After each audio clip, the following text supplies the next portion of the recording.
এবং সিটি কর্পোরেশনের যৌথ অভিযান রাস্তা ক্লিয়ার রাখার জন্য করা হচ্ছে সাধারণ মানুষের চলাফেরার সুবিধার্থে। পুরা রাস্তা পরিষ্কার করা হচ্ছে আসলে যানজট যাতে এই না থাকে। বিষয়টা তো মাঝে মাঝে ঘটে, মাঝে মাঝে চেষ্টা করে প্রশাসন, পরবর্তী সময় তাদের এই চেষ্টাটা আবার ব্যর্থতা পরিণত হয়। আপনারাই বলেন আসলে কি আমরা যাবো না গুলিস্তানের স্বাভাবিকভাবে চলুক,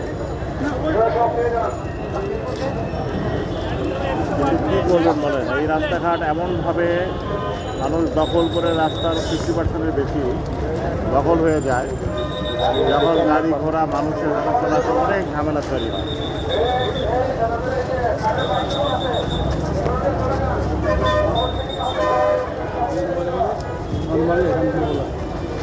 সবাই দেখতেছে, পুলিশও আছে।